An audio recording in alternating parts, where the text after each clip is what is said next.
Here we go. Hello, everybody.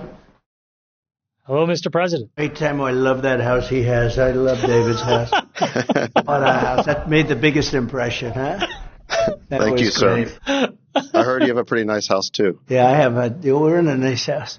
We like Although houses. it's only worth $18 million, right? We're like, I know, the judge said 18 million. People said Palm Beach has gone down a long way. Hello, everybody.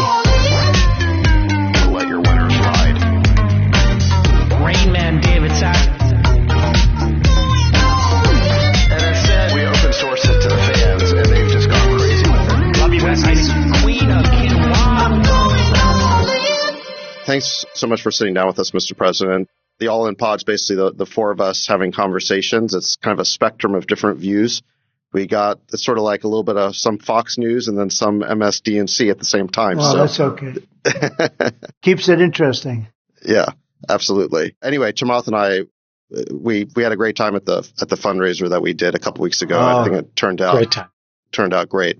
And I heard the Winklevoss brothers are actually announcing that they're donating $1 million each in Bitcoin to you tomorrow. So I think that's a great result to come out of it as well. Yeah, got to meet them for the first time at your house, and terrific. They did well. They might have started the whole thing. I don't know. I don't know if that court case was proper, but they were very nice, both of them. Absolutely. Really nice guys. And I think maybe this is a good place to start in our conversation is, one of the things I think we heard a lot at that dinner was just the difficulty that people in business were having under this Biden administration. You got the crypto guys who just want a framework. They just want the government to tell them how to operate, and they can't get that. You got no M&A happening right now in tech. The real estate guys, they can't get loans because the interest rates are through the roof and there's a credit crunch. So I think one of the common themes we just heard across that dinner was that it was just so hard to do business right now. And I guess maybe a good place to start would just be, what's the number one thing or maybe the top three things that you would do to kind of get things moving again, if you're reelected? So I'd say regulation, and taxes. Okay? I gave the biggest tax cut in the history of our country, a lot to business. It took them down from, look, as you know, they were paying companies were paying 40%, 45%, including state and city taxes in many cases. And we got it down to 21%. We'd like to get it down lower, actually, but we got it down. And the revenues were better than ever, even with the lower rate. We had a record revenues, which tells you a little bit about that. But also the regulations. And when I asked a lot of people, a lot of big people, a lot of corporate types, big corporate types, I said, if you had your choice between just the taxes or just the regulations, where did I do better? He said the regulations. I was the biggest cutter of in 4 years. I cut more regulations than anybody by far, not even close. And when I spoke to different people about the regulation versus the taxes, I don't think I've ever had anybody say, and the taxes were a massive cut, from 38%, if you look at it just there, to 21%. I don't think I ever had anybody say that the taxes were more important than the regulation cuts. I made it possible to build. I made it possible to do things, to invest. I was able to get companies with a lot of money outside of the USA to bring that money back in. We cut the rate, and it was crazy. The rate was like 55%. So that means if they bring the money back, they lose half their money before they even start. But it was also impossible from a structural standpoint, a legal standpoint. It was very hard. And they were able to bring back, Apple's an example. They brought hundreds of billions of dollars back from other countries into the United States and invested it here. So, but it's very interesting because I ask the question all the time, which was more important? And almost everybody said I did an even better job. And I got the biggest tax cuts. The biggest tax cuts, bigger than the Reagan tax cuts. But they found regulations, and the regulation cuts were even more effective. And that's where we had the great economy, and that's where we had the most jobs ever produced. So there's this odd thing that happens in certain states where taxes keep going up, and then you start to see the states break, right? Productivity breaks, crime goes up, and quality of life goes down. But then people don't understand that taxation and all of those things are correlated.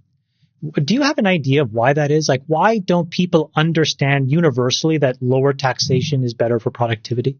Well, they don't understand it, and it's such an interesting question because you look at some of these places like Chicago and New York and L.A. and so many more. You know, I'd hate to even mention the three because there are worse examples than that. You look at what's happened in Oakland, and you look at what's happened into some cities that are disappearing. I mean, they're literally just crime waves.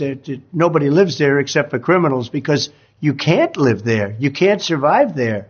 Physically, you can't survive there.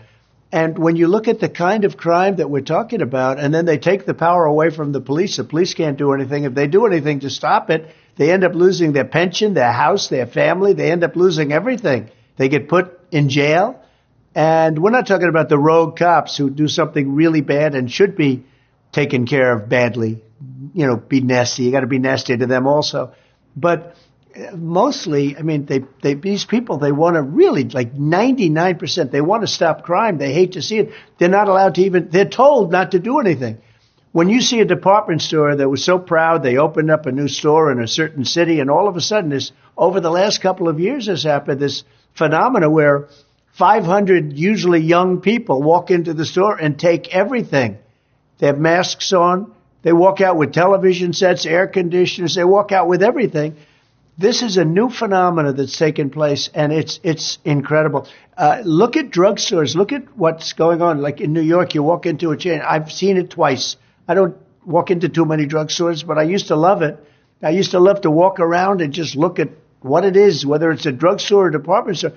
But they told me just a little while ago, I had a meeting with some people, and they say you walk into a drugstore in New York, and everything's covered up with bars and glass, and if you want just a little thing of aspirin or if you want to buy a toothbrush, you have to wait a half an hour to get a clerk, and they open up this vault and they give you a toothbrush, or they give you, how do you do business like that?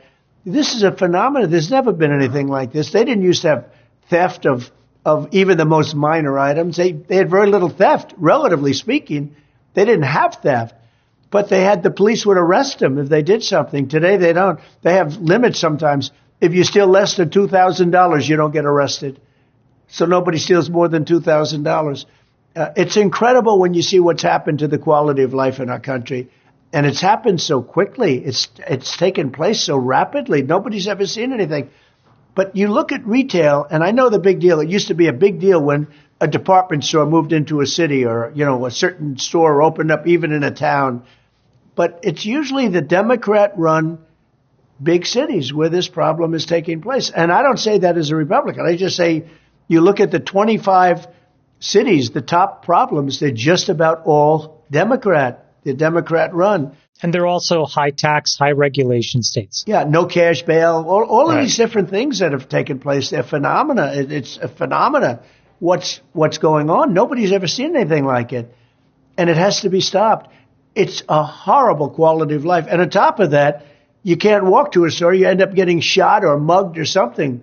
The level of crime in the cities, in these big cities, is out of control. Nobody has ever seen anything like it.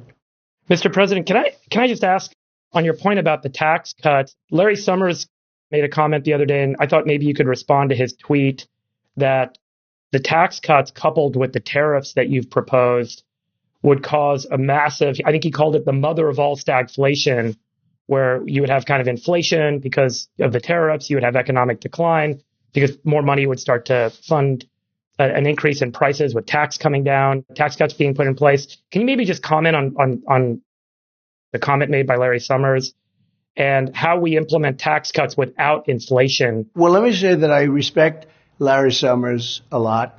He's been right about a lot of things, and Obama and Biden have been wrong. Certain things that he said turned out to be true, certain things. And I do have a good respect for him. He's a different kind of a guy, and he speaks his mind. I happen to be a big believer in tariffs because I think tariffs give you two things. They give you economic gain, but they also give you political gain.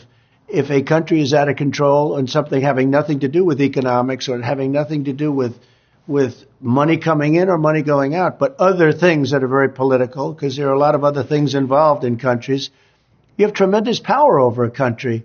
Now, not everybody can say that, but we can because we're the big piggy bank. but our piggy bank is going to get smaller and smaller all the time because we're losing power. We're losing a lot of, countries on the dollar. I mean, they're going like flies. If we ever lose that, that's the equivalent of losing a war. That would be that would really make us third world. We have lost so many countries. I looked the other day. So Russia's gone. You take a look. Ukraine doesn't sort of exist in a sense. Nobody knows what's going on there. But when you look at China is essentially gone. They're trying to get out of it. They're a primary competitor. Iran is not there. The other day I read where Saudi Arabia is willing to now go in various different currencies instead of the dollar. This is a tragedy. This is a big thing that's happening against our country. And we cannot let that happen. With tariffs, it gives you a tremendous power, as an example, not to let that happen. You say, you want to do that? We're going to put tariffs on your product coming into the United States. But more importantly, and that's a big importance, but probably of more importance is they tax us, we tax them, reciprocal trade. I think we should have a reciprocal trade act. If China's going to charge us $100 tariff or 100% tariff on a car, then we should say, you got to pay 100% to us. I put on a large tariff on China cars coming in, and it had a huge impact, a huge positive impact. And Biden only is doing the electric cars. I don't know why that is, because the electric cars, they're going to end up all being made in China, by the way. They're not going to be made here. The United Auto Workers are going to take a blow like no unions have. Between that and people coming in, pouring into our country, unions are getting absolutely decimated. Absolutely. President Trump. But the reciprocal act is, I think, a very important thing when these countries, and I don't mean just China, we have other countries. You could take the European Union. They don't want our farm product, and they don't want our cars, and they don't want anything. We have a massive deficit right there. But you could go with many countries, and they essentially do things to us, and we should do things to them. Basically, it should be reciprocal. One of the things we've talked about, President Trump, on this podcast a lot is the deficit. Under your administration, we added close to $8 trillion. Under Biden, it's going to be paradoxically about the same number. Seems incredibly unpopular in Washington to cut costs, but that's something we're going to need to do. What's your plan? And it looks like you're going to win a second term here. What's your plan in your second term to control spending? Can you get it under control? Is there the will in Washington to allow you to do that? Well, the biggest thing I think is growth, because we can grow our way out. As an example, we have more liquid gold under our feet. I use the term. We have more oil. We have more wells. We have more everything than anybody else. When I started, we were number 3. Now we're number 1. We were number 1. He's going to keep it that way until after the election.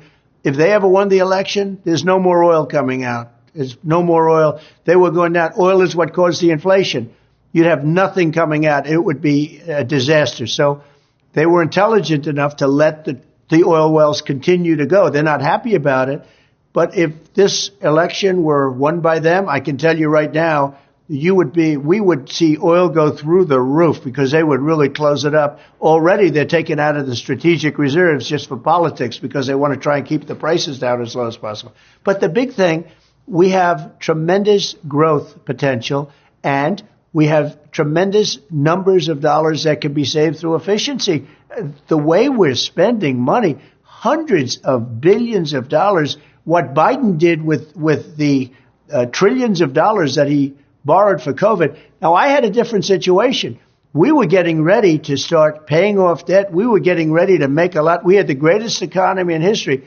I had to throw a lot of money at COVID in order that we didn't end up in a 1929 type depression, which we could still end up in now because of what they've done. But I threw a lot of money in, and we ended up not in a depression. And then we ended up with a very strong, I ended up with a higher stock market than it was just previous to COVID coming in, which was pretty much of a miracle, according to most. But we had to throw money out there in order to keep our country going. We would have ended up, if I didn't do that, we would have ended up in a depression. The problem is, when Biden came in, he took trillions and trillions of dollars for COVID. He didn't use it for COVID. He used it for other things. But he took trillions of dollars out, and that caused a lot of the inflation. His energy policies caused inflation, and his spending, the unbelievable spending that they did, caused inflation, tremendous inflation. And it's going to have an impact for a long time to come. Can you talk about your impoundment authority? intention? You mentioned that in the past, that you could go in and reduce the bureaucracy and the spend. I always tell people my position going into the election is less that I'm interested in knowing what the government's going to do for me, and I'm more interested in knowing what the government's going to stop doing that doesn't do any good for anyone. And there seems to be a lot of that. And I'm really curious to hear, sir, how you think about using the impoundment authority vested in you as the president of the United States to reduce some of the bureaucracy, wasteful spending, and create accountability.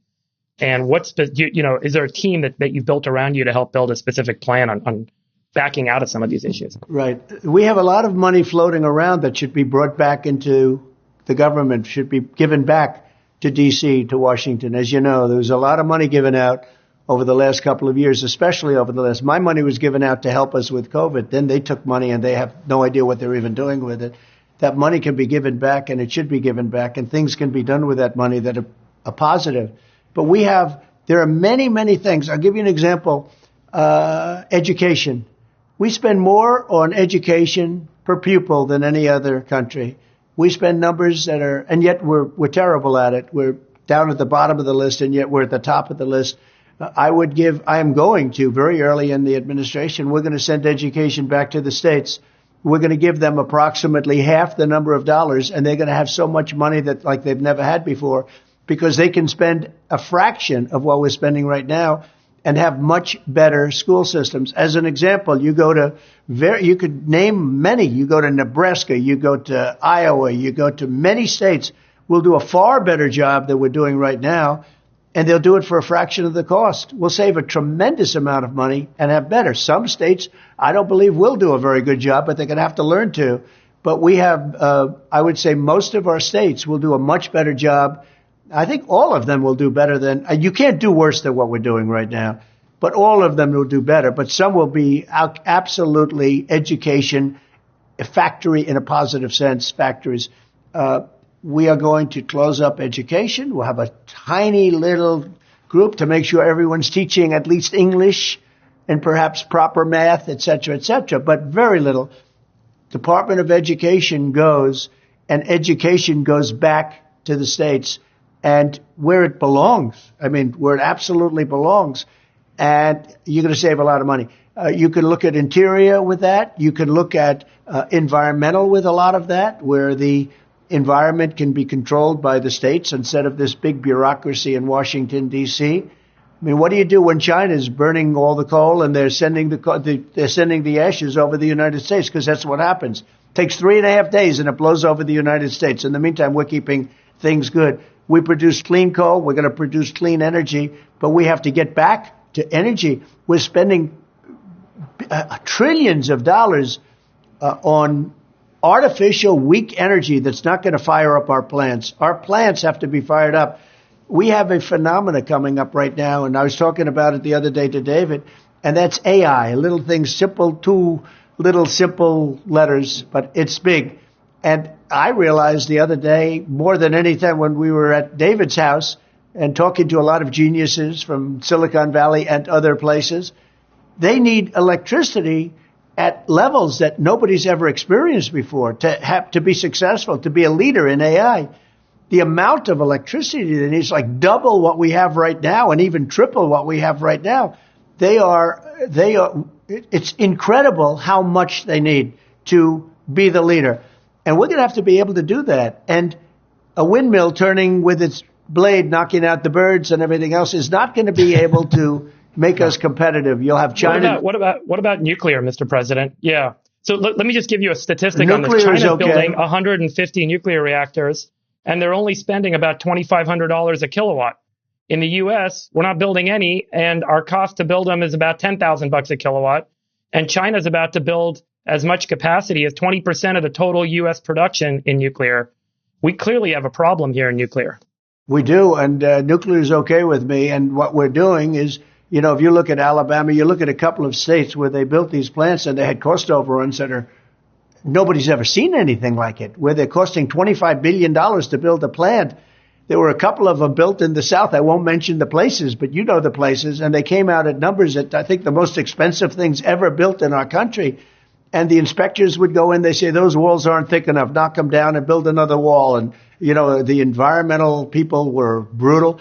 You know, in France and in other places where they do have a lot of nuclear, they build small plants all the same. And if they need double the amount, they'll build two of them, as opposed to the nonsense that we've done where we build these massive plants and they never get built and they have cost overruns of 3, 4, 500%. Nobody's ever seen anything like it. No, I'm okay with nuclear, but you have to do it in a way that makes sense. And they have nuclear applications today that can be built and can be built reasonably inexpensively. But nuclear certainly is very strong power. Can I shift the conversation to foreign policy just for a minute, just to make sure we get time to talk about foreign policy? Is that okay with you guys? Yes. Mr. President, I've really appreciated your comments saying that you want to bring a peace deal to the war in Ukraine so that people stop dying. And I wholeheartedly agree with that sentiment. But I've seen that Emmanuel Macron, the president of France, is talking about actually putting NATO troops or French troops in Ukraine as potentially a next step. And that could be a tripwire for more NATO troops coming in. Can you guarantee that no matter what, you're not going to put American boots on the ground in Ukraine? Is that something you can say definitively? I would guarantee it. I wouldn't do it. No, it's different for France. You know, they're neighbors more or less. We have an ocean in between. It's different for Germany, although Germany is much less involved than they should be, and other countries. But, you know, we have a big ocean in between. One of the things I think is so unfair, David, I think it's terrible, is that we're at least $100 billion more than Europe, meaning Europe as a whole, put together. And the economies are similar size, believe it or not. That put together and us is about a very similar economy size. But it's much more important for them. It's important for everyone. You have to have, look, this would have never happened if I were president. Putin would have never done it. And it happened for two reasons. It also happened because oil went through the roof and he had all this money to prosecute the war. But the oil was at a much lower level, the price of oil. He wouldn't have been able to afford the war. All of a sudden, when it hit almost $100 a barrel, he said, you know, I mean, he's one of the few to make money during a war because the oil has gone, and it stayed very high. It's extremely high right now, and it's going up. Oil prices all over the country are going up, as you probably have noticed. But I will tell you, that would have never happened. Ukraine would have never happened. The Israeli attack would have never happened. And inflation would have never happened. Those are three big things. Inflation would have never happened. But with Ukraine, and now it's very much, look, Ukraine is now, I read the other day where they don't have the soldiers, they don't have the manpower, they want to use children, they want to use old people, very old people, people that are not really perhaps equipped to fight. They're not doing well. The average age of their soldier is like 43 now. So they're literally running out of people. To make a peace deal there, would you be willing to take NATO expansion off the table if that's what it took to get the Russians and the Ukrainians to make a deal? Would you be willing to do that? So for 20 years, I heard that NATO, if Ukraine goes into NATO, it's a real problem for Russia. I've heard that for a long time. And I think that's really why this war started. I'm not sure that this war would have started. Biden was saying all of the wrong things. And one of the wrong things, he was saying, no, Ukraine will go into NATO. That's one of the many things he said. When I listened to him speak, I said, this guy is going to start a war. Because as you know, for 4 years, there was never even talk of Russia going into Ukraine. That would have never happened. Russia was not going to attack Ukraine. As soon as I got out, they started to form along the lines. And I thought that Putin maybe, look, he's a good negotiator. I thought he was going to be doing that for negotiation purposes. Then all of a sudden they attacked. And I said, what's going on here? But if you look at the rhetoric from Biden, he was saying the opposite of what, in my opinion, you had to say.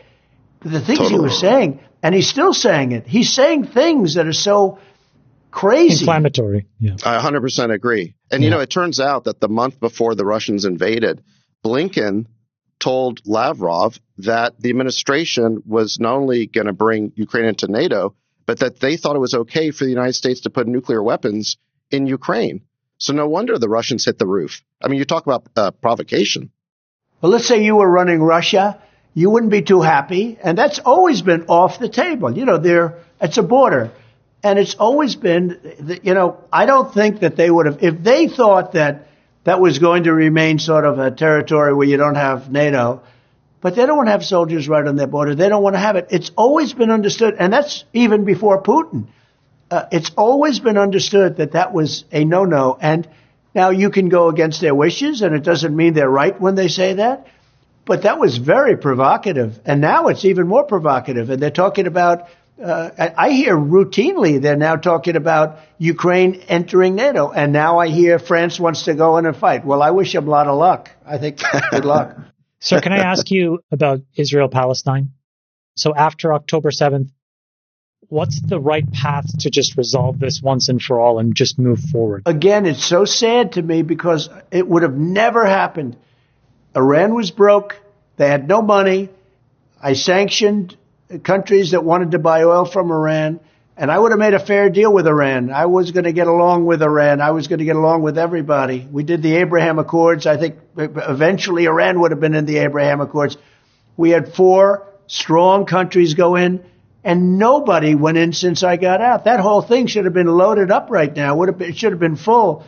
They did nothing with the Abraham Accords that everybody said were great. They said, we're going to get the ultimate prize because of that. It was amazing. If anybody else did it, if a Democrat did it, they would have gotten they would have gotten every prize in the book.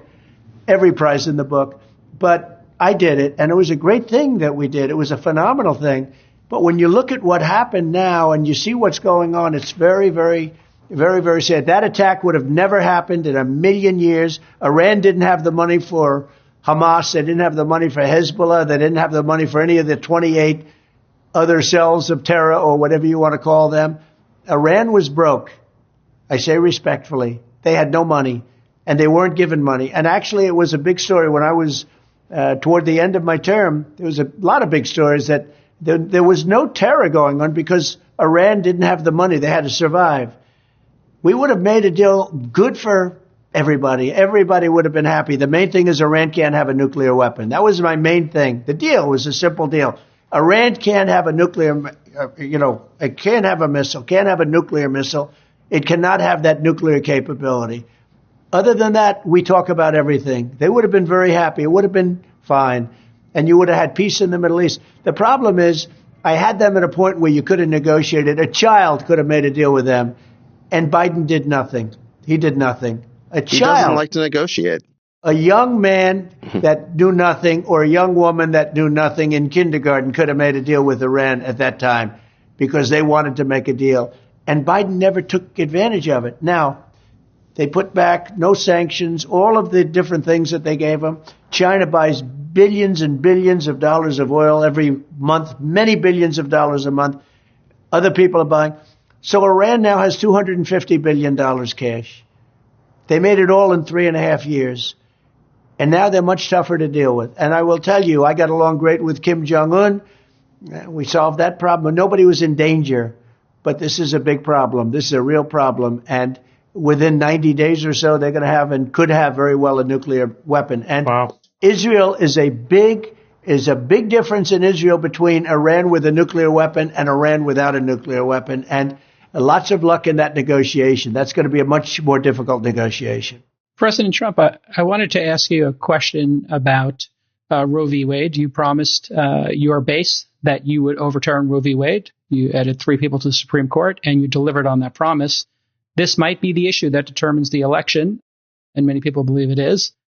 Are you going to do a national abortion ban? Would you support that, yes or no? So I don't need a national ban because it's up to the states. Right now, what I did is something that people have wanted to do from day one. 51 years it's been going on. And if you remember, over the years, you're too young, but over the years, all they wanted to do is they wanted to take it out of the federal government and move it into the states. And I got that done with the selection of 3 great justices. I got it done. And it was a big thing. But I will say over the last 10 years, or maybe a little bit more than that, they started talking about the number of weeks and this and that. A lot of different subjects came in. It was no longer just simply bringing it back. Every legal scholar, from Democrat to Republican, liberal, conservative, they all wanted it given to the states. Because from a legal standpoint, from a lot of other standpoints, including even a moral standpoint, they wanted it brought back to the states. And what I did is I got it back to the states. And now the states are in charge. And the people are voting. And some votes are coming out the way certain people wanted, and some votes aren't coming out the way certain people wanted. I mean, if you look at Ohio, I would say it was a more liberal vote than people would have thought. And you could say that for Kansas. And then you look at Texas, it was a different story. But the people of the states have got that issue now, and they're voting. And the one thing that we have to remember that there's been a lot of radicalism talked about, and the radicalism is really on the left because they're willing to do abortions in the 8th and 9th month. And even beyond that, I mean, we have some people, the governor, take a look at the governor of Virginia, the former governor of Virginia, where he talked about we will kill the baby after the baby is born. That's a very radical stance, and hopefully that's all going to be taken off the table now. But just to put it simply, it's now up to the states. And like Ronald Reagan, I'm a believer in the exceptions, the 3 exceptions, as you know, and rape, incest, life of the mother, the danger for the life of the mother. And we have a situation now where it's in the states' hands, and the states are going to be voting. The last thing people want, the people are going to be voting. The last thing people want is for that to go back into the federal government. It was always fought, and very importantly, and people wanted it, they wanted it back in the states where it belongs legally and for a lot of other reasons. So you wouldn't support a national ban? No, I wouldn't support a national ban. No, I would not. Just shifting back to foreign policy for a moment, Mr. President, on the relationship with China, it's funny how Democrats and Republicans seem to have a unified voice and banging the drums on the rise of China. Do you think that war with China is inevitable? And if not, how do we avoid it? I think it's not inevitable. I think it's unlikely. I know President Xi very well, and we got along great until COVID. Then I wasn't so happy with him because they gave it to us. I said it came from the Wuhan lab. I was right about that. They said then it started in Italy, and then it started in France. It started everywhere but there, but it started in China. And it was many, many millions of people died all over the world and cost the world probably $60 trillion, which is more money than China has and more money than anybody has. The death and destruction has been unbelievable. But I think it's high. If you have the right president, we can live at peace with China. We can do very well with China, compete with China. But we don't have the right president right now. He's not respected by China. He's being laughed at by China. And he's a Manchurian candidate. I mean, he's received money from China, his family. And that makes him, to me, somebody that shouldn't be negotiating. I think he's got a conflict of interest.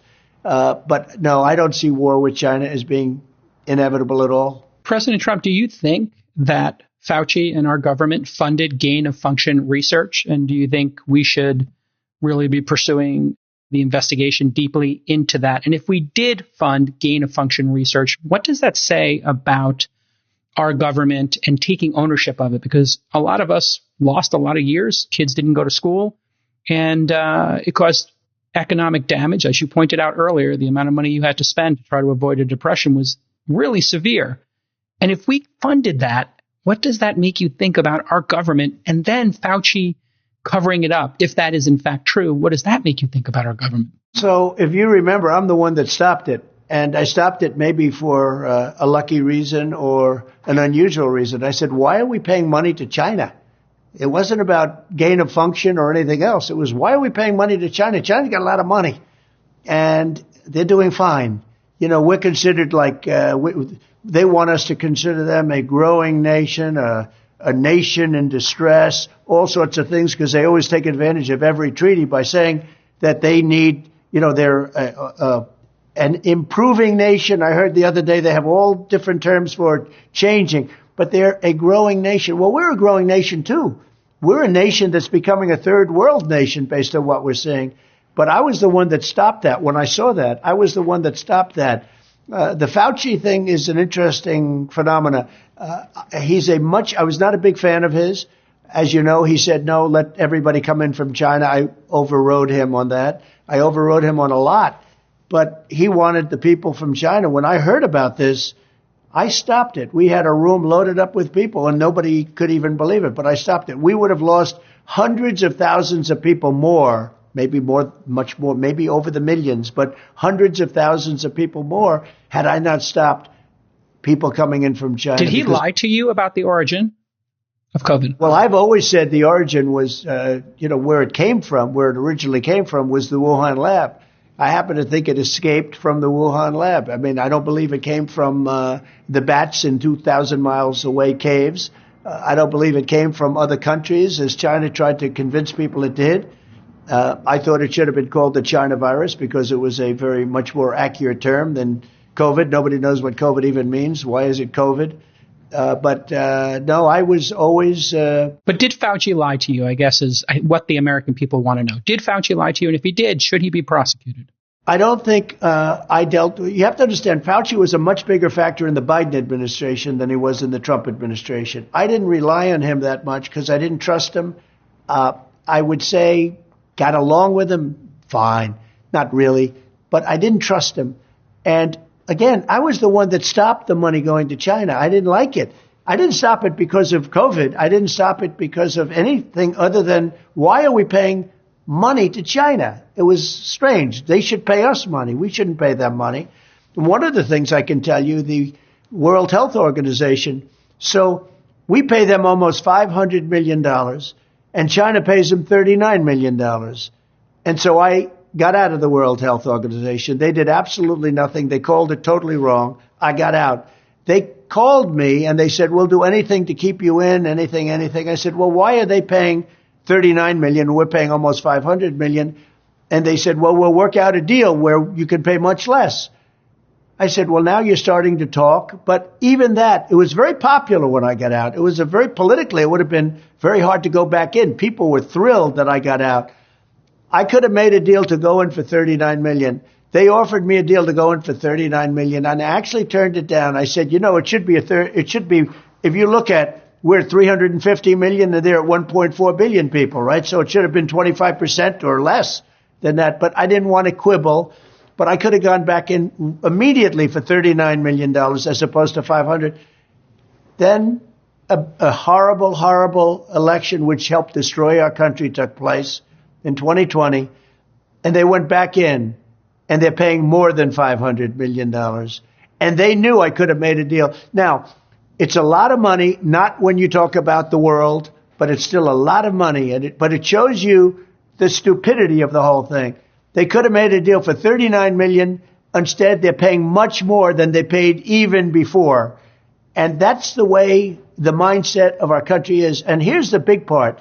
China totally controls the WHO. China totally controls them. We have very little control over them. And now they want to give control over our whole country to them, which would be a terrible mistake.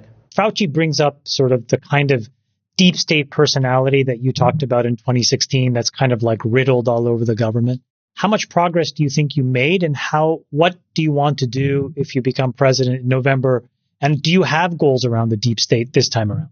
And what are they? Well, I have a lot of things. I mean, I did a lot of things in the FBI. I fired a lot of their top people, including Comey, who's terrible at what he did, a terrible person and terrible at what he did. I fired McCabe, and, I don't have to go through Lisa and Strzok, all of the lovers. And I fired the whole group of people. I got rid of them. And so many of the agents are so incredible in the FBI down below. But we got rid of a lot. You take a look at the World Health again. We got out of the World Health. We got out of this is a similar thing that, this is really similar to your answer, but we got out of the World Health Organization, which was a tremendous thing. We got rid of the Paris Accord. The Paris Accord was a disaster for us. We were going to pay $1 trillion, and other countries were paying nothing. Russia was paying nothing. China was paying nothing. It didn't even kick in for China until 2030, whereas with us it kicked in immediately. So I got rid of the Paris Accord. I did a lot of things having to do with not only people, but tremendous amounts of money, because the Paris Accord was so unfair.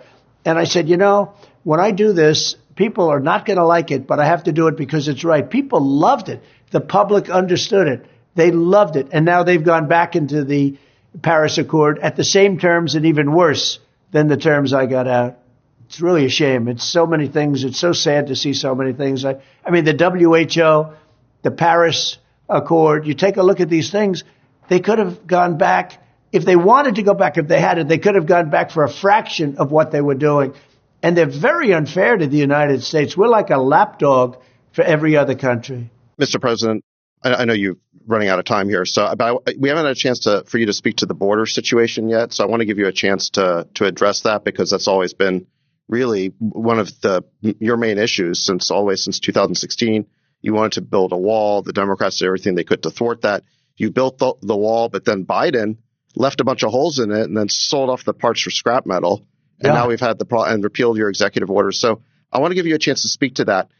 But one piece I want to just add in as a follow-up question is, a lot of tech CEOs say, if we fix the border, can we get more H-1Bs for tech workers? So can you address that as well as what's going on at the border? Yes, so we built hundreds of miles of wall, David, as you know, and we're very proud of it. We did it as per specification by the Border Patrol. They wanted exactly the wall that we did, with the climb panel on top, with steel, concrete, and then rebar, and all of the things. And they wanted to have vision through it, clearly through it.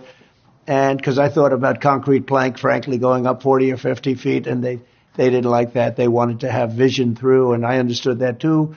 I sort of disagreed with it, but that's okay. We actually brought climbers in, Mount Everest climbers, to climb, and we built a very hard wall to climb. It's a very effective wall.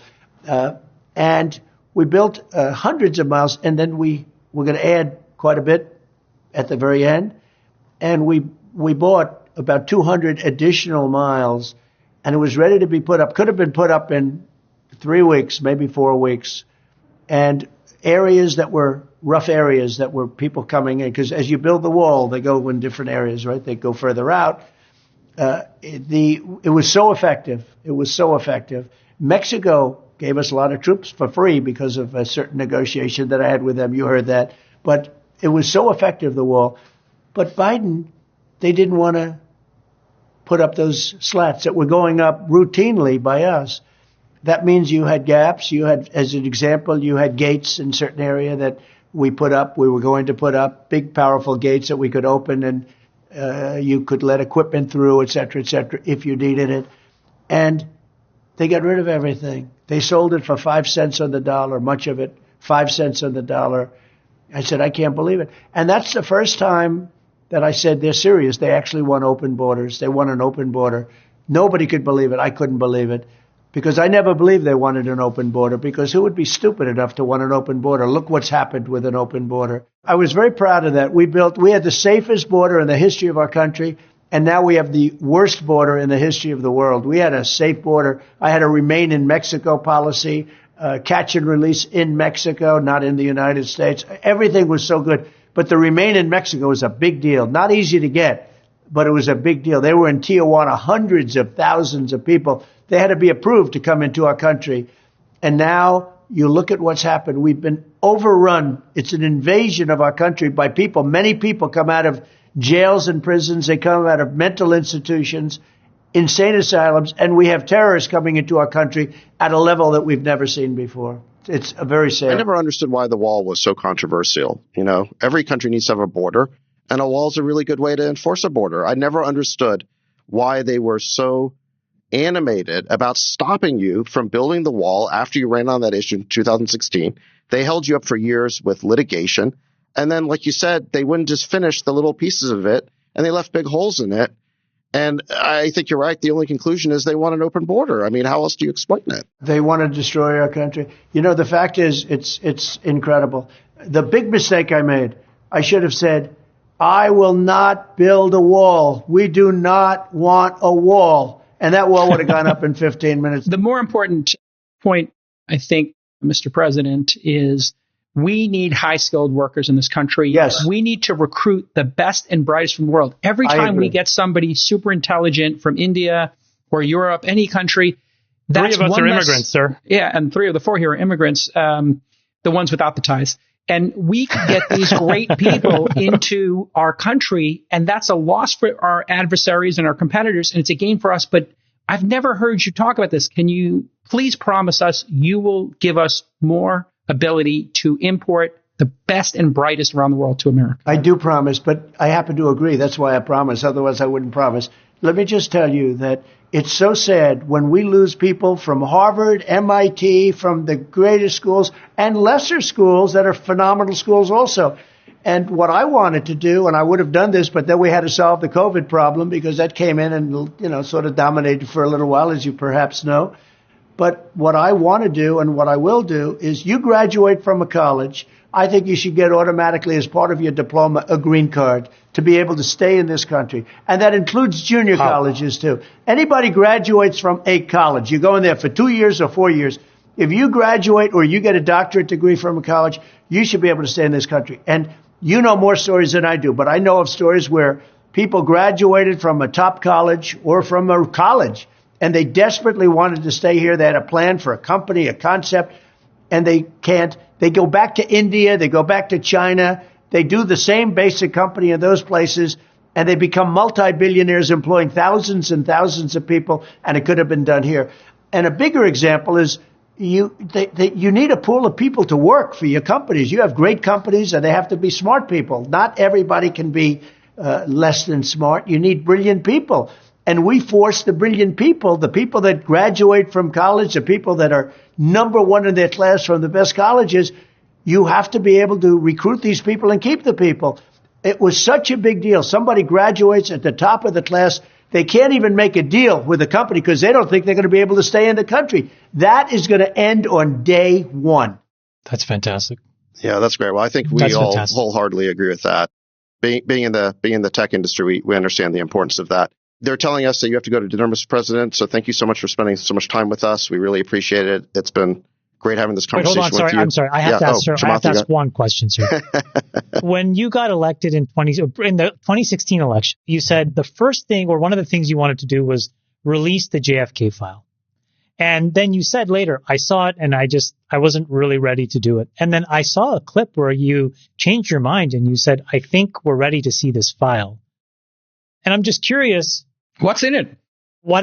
No, tell us right now. What happened? Like what? Yeah. I actually did do it. I released a lot, as you know. But when it came to the whole thing, I was hit by some people that worked for me that are great people that you would respect. And they asked me not to do it. And I'm saying, why? Tell me why. And they said, sir, I think it needs a little more time. And I released a lot. But I said, if they feel so strongly, I respect the people and would have done that again. But this time, I'm just going to do it. RFK says the CIA killed his uncle. Do you believe that? Well, this wasn't CIA that asked me, but I think CIA was probably behind it. But they didn't. They would have preferred that I not release the rest of it. So we did give quite a bit. It's going to be done early on. A lot of people want to see that. And whatever it may say, I won't say. I sort of have an idea. But whatever it is, it'll be very interesting for people to see. And we're going to have to learn from it. Promise us you'll come back again, Mr. President. There are other things we're going to release, too. We're going to release. Oh, really? Like what? What else do you got? We'll talk to you about it off camera. Aliens?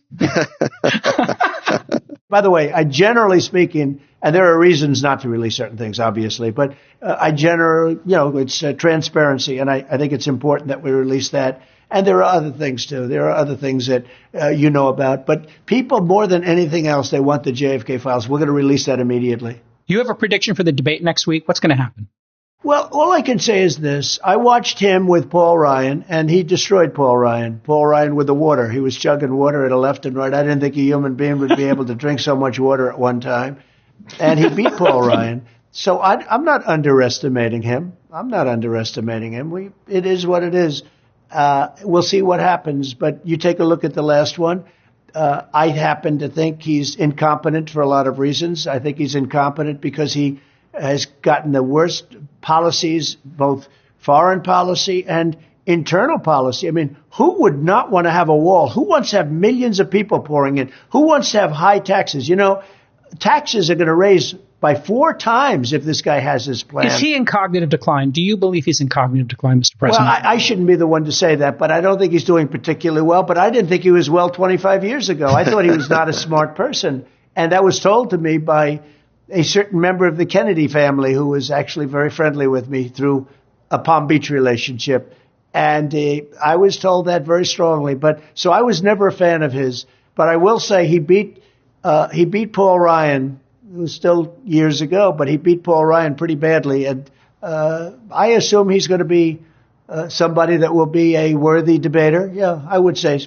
I think okay. I don't want to underestimate him. All right. I think that's smart. Well, your team is telling us that they need you to go to a dinner, Mr. President. Obviously, we could keep going for hours and hours, but it's been great to we could. But it's been great to have you for the last hour here, and it's been great to getting to know you with the dinner that we did, and we hope that you'll come back on our show. Podcasts are getting bigger and bigger, so hopefully in your second term you'll come on here and talk to us again. Think Biden would do this interview? I don't think Absolutely so. not. Absolutely I not. don't He'd be know. lost I don't think after so. one We've question. invited him. I don't We think have he's invited doing him, these sir. interviews. Yeah. So Yeah. it's an honor to be with you all. Very good question. We appreciate it, sir. Thank you. Very Thank appreciate you. it very much, sir. Thank you Thank very you much. very Thank you, much. sir. There you have it. Wow. That was some hour, boys. What do we think? Let's do a wrap up, huh? I gotta do a little little wrap wrap-up? here. Whew. J-Cal, what are your big takeaways? Well, I'm undecided, as you know. We had a limited amount of time with him, and obviously, Cal, just say it. Just say it. You like him. You didn't. You were.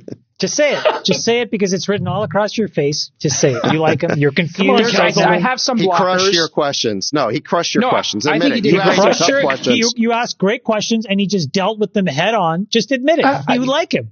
You like him. You look at him. Well, I do like the fact that he came on the pod. I will told you say you'd that. like him. I told you you'd like Here's him. what This I'll is say. my point. Whether you come out of he it is, wanting to vote he- for the president or not, Sure. everybody needs to, I think, just sit in a room and just hear him out. If you want me to answer the question, what I'll say is there are some blockers I have that we didn't get to. January 6th, obviously. I did, one of the blockers I have is obviously Roe v. Wade. And I think he handled that question really well. And I think we may have gotten a little bit of breaking news there in terms of him saying he would not do the national ban. And I think that's a big concern people have. And I think that's maybe the issue, according to a lot of experts. I'm starting to sound like Trump. I have According to a three- lot of experts, people believe that could be the deciding issue of the election. And so I think he handled it really well by saying the states are going to choose and he's not going to do the federal ban, and he believes in the exemption. He was very unequivocal about that, really clear that he would not do a national ban, really clear that the states would decide. And furthermore, he understood that the states are deciding. There's been a bunch of referenda at the state level, and they are generally coming out on the pro-choice side. And he indicated that he understood that some of the votes are not turning out the way the people which may is have thought. what And he's going to 80% of respect people that. want. Right. 80% of people He's going to want respect women to choose. democracy. Yeah. He's going to respect democracy on that issue. Yeah. So I think he nailed that question. I think he was very definitive about Ukraine not entering NATO. And I think he was very definitive about an H-1B policy that's pro-productivity and immigration. That was the part I like best, if I'm being And giving honest. grads green cards, that's like such a good That's idea. breaking news too, by the way. I think we elevated the discussion about immigration beyond the wall and into recruitment, which is what I have been trying to do on this podcast for a couple of years here now. So to hear the president say, I will do that for you because I want that, that to me was palatable. And, there's a lot of things I agree with him on. And the January 6th stuff we didn't get to. So apologies to the audience on that. I know a lot of people have feelings about it, but you can only get so much from 50 minutes of interview. I think you did a great job. CNN did a whole town hall on that issue. I mean, quite frankly, I felt like we dealt with a lot of substance here. So, but Chamath, I agree with you. He was really clear on Ukraine. He went further than he has in the past. In the past, he said that he'll get a peace deal very quickly and that he wants the people to stop dying. But in this interview, he went further. He said that if France or other European countries send in troops, the U.S. definitely will not participate in that. We are not going to send American boots on the ground. The Biden administration, I don't think, has said that definitively the way that President Trump said it. Moreover, he understood that a major cause of the war was the desire to bring Ukraine into NATO. And I've never heard anyone in the administration say that. And he went further and said they keep saying these provocative things about, even now they keep repeating that Ukraine's going to be part of NATO. So he understood the provocation there. Freeberg, what's your take on him? You haven't come out and said who you're voting for, but this is your first time interacting with him, albeit for 50 minutes in a group setting. But what's your impression? It's a difficult forum because we can't go deep and ask responsive questions, and we don't have a lot of time, and there's four of us trying to ask questions. So the format is a little difficult to get to the heart of the matter on some of these complicated topics like federal spending. Yeah, deficit, we need 2 hours. Debt. Yeah, and I think you need to just be able to hone in on the question. His response on how are we going to reduce kind of the bureaucratic overhead and the wasteful spending in the federal government. And he kind of pivoted to the Department of Education. That's 3% of the federal budget. I want to talk about the rest of it. And, it took us 200 years as a country to add $1 trillion to our federal debt to go from 0 to $1 trillion. And now we're adding $1 trillion every 100 days. And it's going to take a lot more than just 1 to 3% cuts in spending to get us out of the spiral that we're in. I also am concerned I think very rightly so. And I think he acknowledges the concerns that were mentioned by Larry Summers that tariffs plus tax cuts could lead to serious inflation and economic contraction. Those are really difficult things to do together unless you have a very clear plan for massively cutting spending at the federal level. So I don't feel like I got to the heart of the matter on those points. And as you guys know, that's what I care so deeply about. I think we need to fix the machine to be able to do the things we want the machine to do over time. And I'm very deeply worried about that. I had a couple of reactions to that. So number one is I thought it was interesting how he reacted to the question about Larry Summers, because he knows Larry Summers and he actually said several very complimentary things towards him. So he may not agree with him on everything, but he said that Larry had gotten a bunch of things right and he's an interesting guy. And Larry did get the inflation call right. Remember at the very beginning of the Biden administration. So it was interesting. I thought that President Trump handled that question very tactfully. I think it's not like he wasn't looking to attack anyone or anything like that. Do we really buy he's going to do this tariffs thing anyway? Like, it seems like that's a bit of pandering maybe to the voter base. It sounds like a great solution, right? But I don't think he's going to do it. Yeah. Once the economic advisors get together and look at the analysis and what this will do to costs of things, inflation will go up, et cetera. Maybe there's a rethink ultimately on how that's implemented and on what particular slices of the economy it's implemented. So I'm sure, as you point out, it probably gets toned down for this to even become a realty. It seems just on the second piece on the deficit, Jake, you asked a pretty tough question there, where you basically said, look, the debt has grown as much under your first term as it has under Biden. Remember that, the $8 trillion or something? It's almost exactly going to be the same. 6.5 to date from Biden, 7.8 trillion. But I think he had a pretty good answer, which was that, look, at the first year of COVID, we were dealing with, a potential depression. I don't know if you mentioned that the economy, GDP was down 30%. Yeah, he talked about 1929. Yeah, exactly. Yeah. So he basically explained that we had to do that. But then after that, we shouldn't have kept going. And I do think that Trump is just not as big a spender as Biden. I mean, look, Biden's been in Washington for 50 years. He thinks government's the answer for everything. He loves spending money. And he spent trillions on COVID even after we didn't need to. So I get the sense that Trump was a reluctant spender. I'm not saying he didn't spend, but whereas Biden, I think, is a eager spender. And I disagree. I think any modern politician wants to spend because it's popular. I just think it's their nature. I think if Trump had the power by himself to rein in spending, I think he would. I think the issue is that the president by himself can't do that much. Which is what my follow-up question was, right? I was trying to ask him, like, can you actually do it as president or not? Like, is there the wherewithal to do it?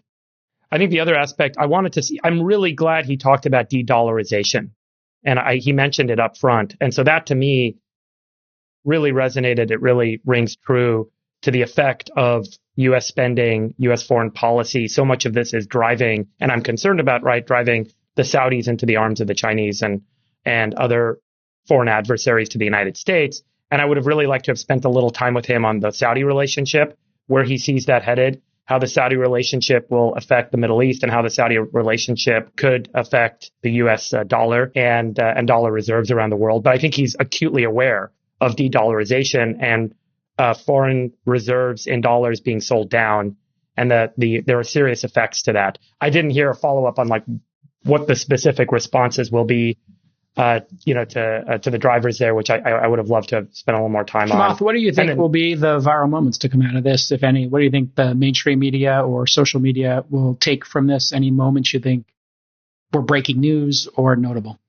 Well, I think there's a lot of clarity on a couple of important points. One is no federal ban on abortion. I think that's important news for a lot of people. The second is this clarity on H-1Bs, which is very different from what has to be done at the border. And I think that was very clear and new. And I think it's very positive for our community, meaning the tech industry. Absolutely. I think that's why I push we need that clarity, because we're trying to hire these people and we are losing them every day. And then the third was, I think the clarity on NATO was also very definitive. And I think that's important. The fourth, which was an implication of what he said, which is a little depressing, is I think there's a lot of us that want to see this Israeli-Palestine conflict resolved. And Correct. I think what he's saying is we can't because we've let the genie out of the bottle. We have an adversary now with $250 billion of excess cash who has no incentive to negotiate. Iran. That's You're referring to. Iran. So that's really depressing. And then the fifth one was around this JFK thing. The reason why I asked the JFK question is not necessarily that I have a specific interest in JFK, but it's emblematic of, it's a proxy for this deep state, this idea of secrets, or this idea of there's a layer of people that are embedded in the United States government that decides on behalf of all of us.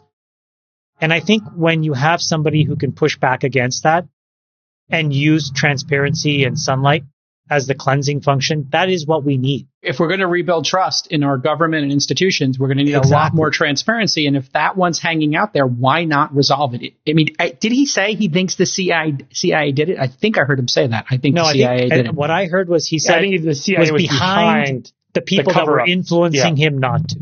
No, I Right. think what he said They was they the didn't want the CIA information were, out. He Right. Yeah, thought we should the be CIA clear about that because it could be quoted out of context. Yeah, we're going to need to see the transcript on that. He Nick. did not say that he thought the CIA No, was he did not behind say. the He didn't assassination. come anywhere close. Right. He said He said that he thought the CIA was behind the folks Influencing that were the telling people. him Yeah. to not do it, and he listened to them out of trust and respect for them, which I think that's a reasonable judgment in the moment.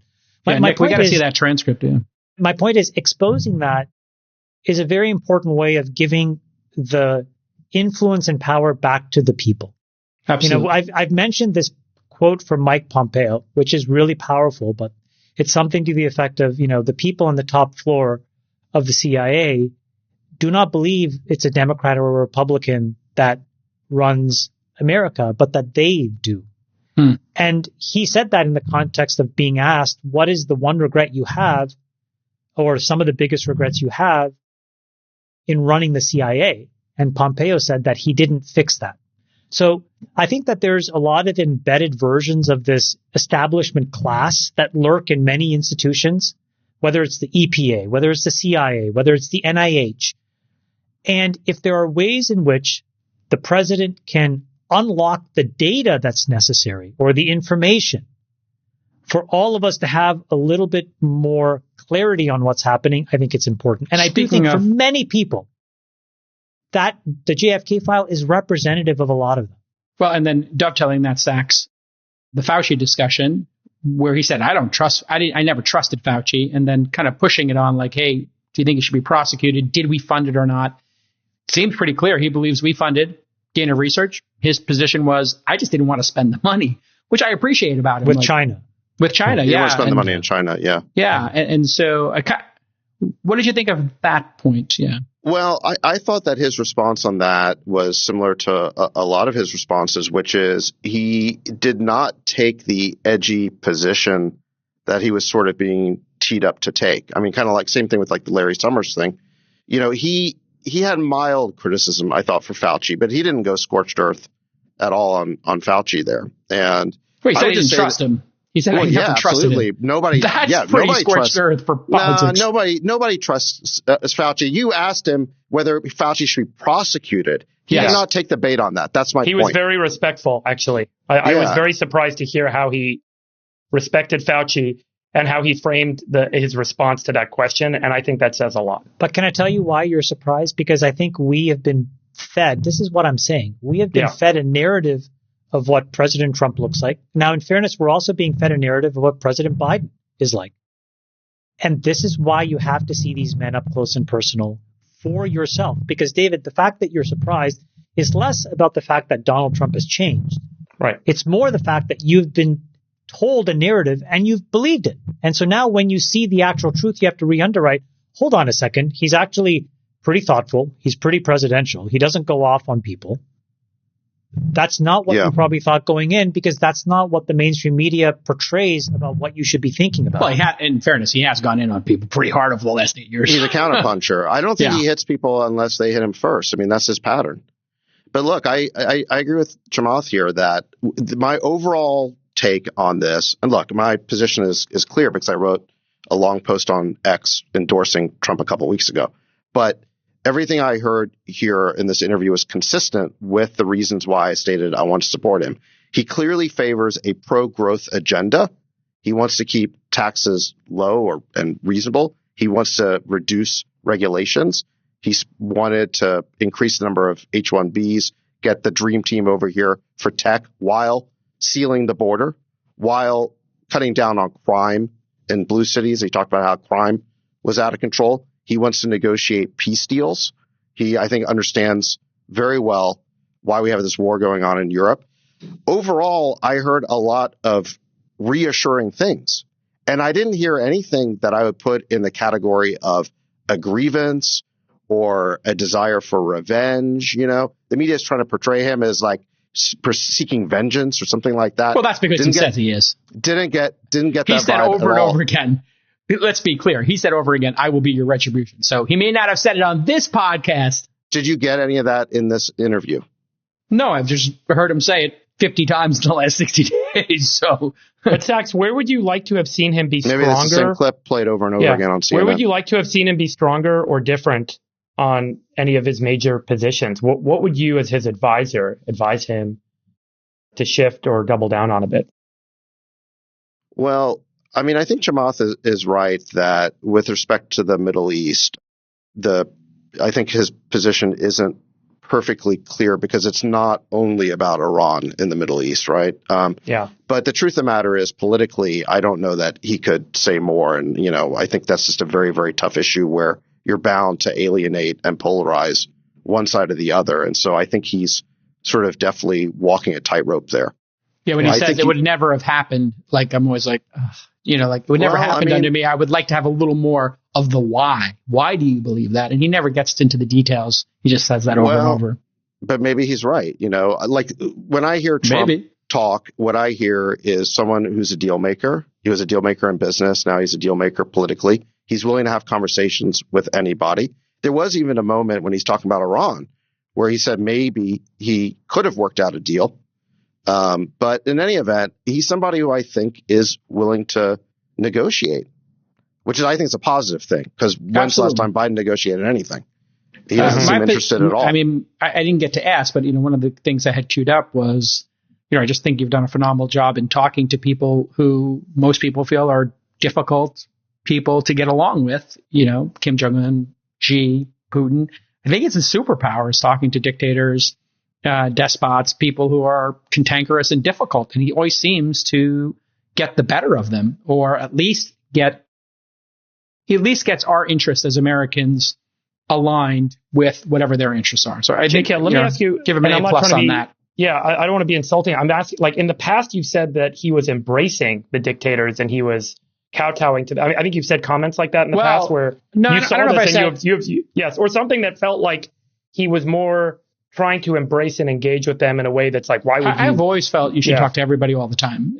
You know, that's not my issue with Trump. You know, it's never been my issue with him. I think that's like a superpower. The fact that he went into North Korea and stepped over in the DMZ, you saw the look on Kim Jong-un's face. Kim Jong-un just wants a little attention. He wants a little recognition.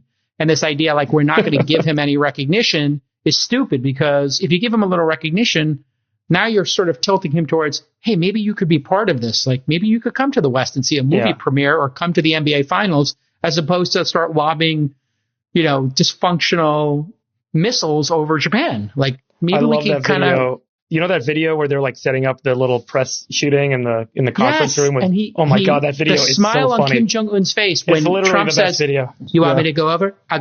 Should I go over? Should I do it now? I'll go over. Okay. I'm going to walk over. Okay. And Kim Jong-un is beaming, and you're like, he just played him. He played him. Like, he walked 10 feet into North Korea, and now Kim Jong-un's like, you know what? I don't need this missile. I guess my big unanswered question, I did want to ask him about, like, Dalio's prediction of, like, the cycle of empires, 500 years, 6 empires. You're obsessed with that. Well, let's play counterfactual, Freebrook. How do you compare the answers you've heard to what you have heard, or what you think President Biden's answers would be to the things that you care about? I honestly feel like there's a little bit of a blinders to the question. Like, there's a pivot back to what I've done, what I'll do, versus the, like, let's actually talk about where we are in the debt cycle. And this is exactly what, like, history repeating itself. at the time that you take on all the debt, you drive internal conflict. January 6th is a great data point. You drive external conflict. We've had 2 or 3 wars start in the last 4 years. How do we reverse those things so that we don't repeat history?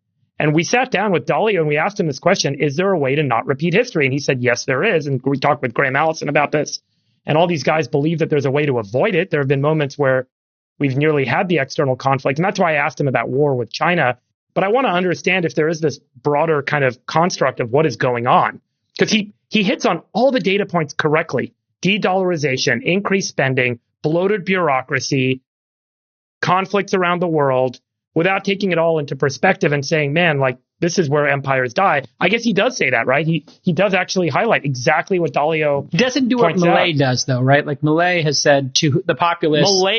That's exactly, yeah. Milei has he the just best needs to response. take that next Milei step and say, I will cut half the people working at these places. He kind of did say it when it came to education. I don't know what your interpretations were, gentlemen. Get back to an entrepreneurial economy, right? Allow capitalism. I think he did say around regulation, and then with respect to the bureaucracy, he pointed to education. He pointed that to was a good example, I think. Energy. He pointed to the EPA. The right things are on his radar screen. Yeah. You know, I just hope he gets the right people around him, Sachs. I mean, I need you in that no cabinet. more Giuliani's and stupid people. You gotta put smart people around him. We need a cabinet and advisors on nuclear, on the regulation and nuclear, on AI. In 2016, there was not the kind of people that, for example, were at this fundraiser that David and I organized. Was, I think, entirely different than what you saw in 2016. And I do think there's an opportunity where if you dipped your hand, there was a young man in the audience who answered this AI question, and he talked about public key, private key, cryptography. It was beautiful. It was amazing. Very technical person. But there are all these people that are coming out of the woodwork. To your point, Freeberg, if he can figure out how to build a cabinet with those people, meaning these extremely technical, thoughtful people, then there's a real shot that you can change it. I hope that's right. I pulled up some data going into our conversation. I just want to read this to you guys.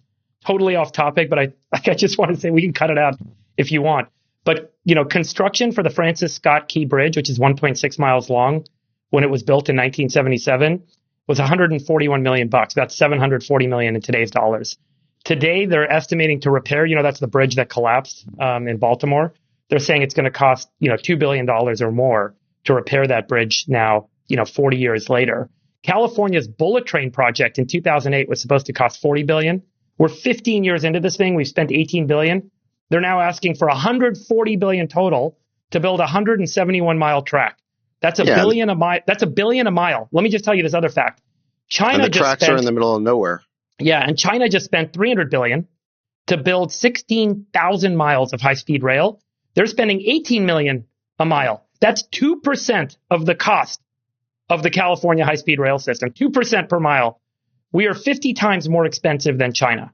That is where superpowers shift. That is the fundamental premise of the shift that we've seen 5-6 times in the last 500 years. That's the question for the president. Yeah, I mean, is it just time to privatize all that stuff? It's layers of, Of these two men, Trump or Biden, which one do you think is going to be more skeptical of big government spending? And which one is going to be more interested in being conducive to the private sector solving problems? I mean, to me, there's no comparison. Well, which one do you think? Obviously, Trump is all of his instincts are, let's empower the private sector. Let's cut regulations. Let's make taxes reasonable. Let's get the smartest people in the country. Let's have peace deals.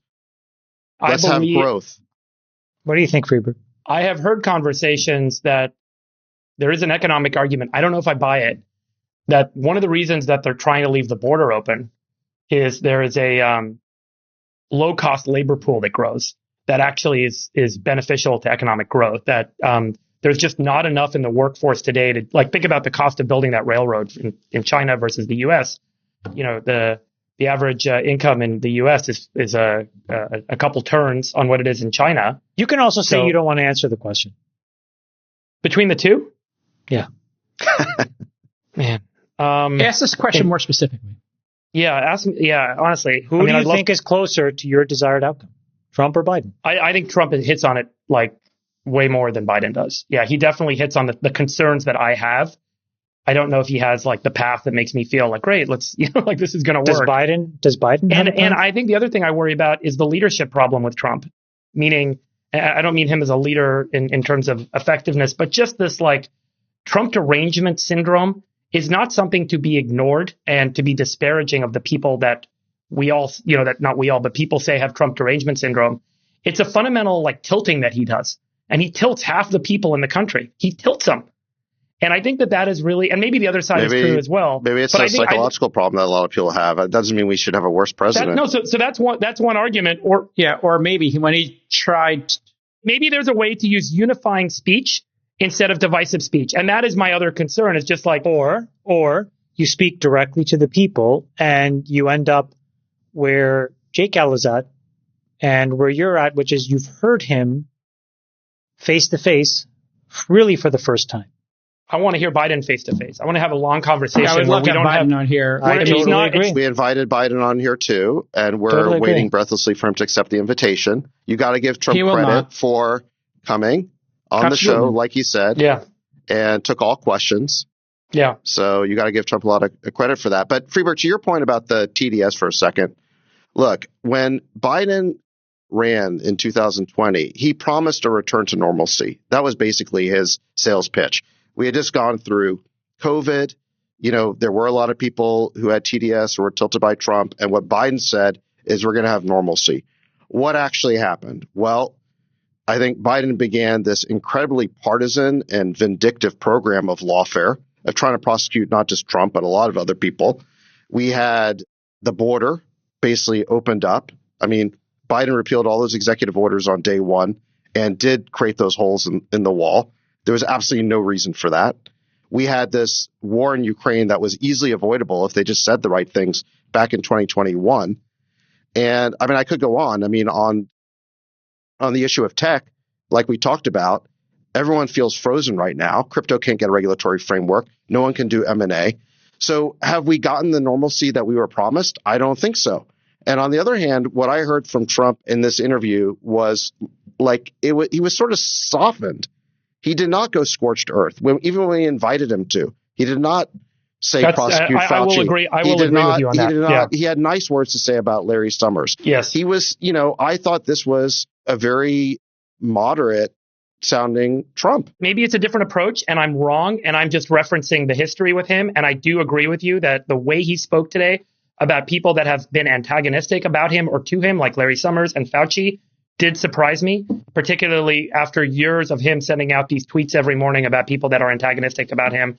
And it was quite refreshing, honestly, and it felt different. So, I will give him credit on that point. I will agree with you on that, Sachs, for sure. The point is, I think that we had an opportunity to interview the President of the United States.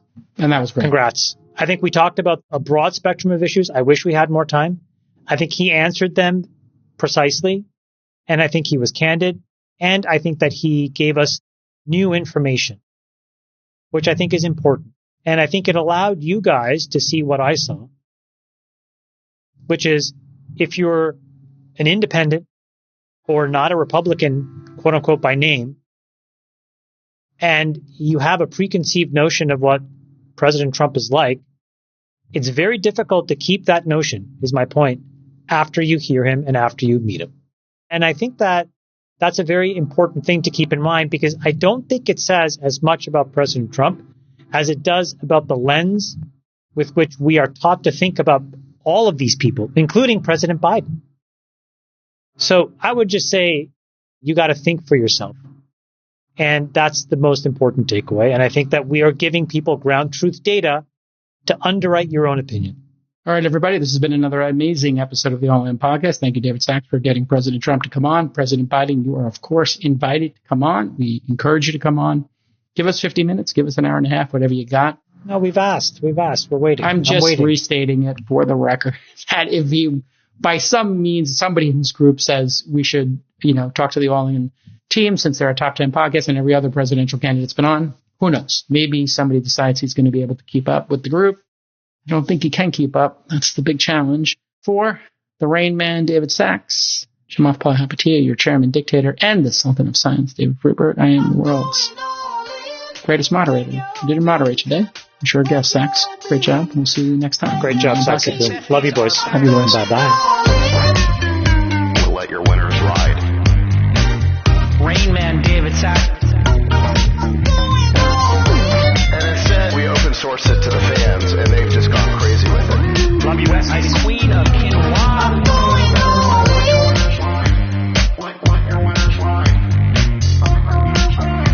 Besties are back. That is my dog taking a notice in your driveway.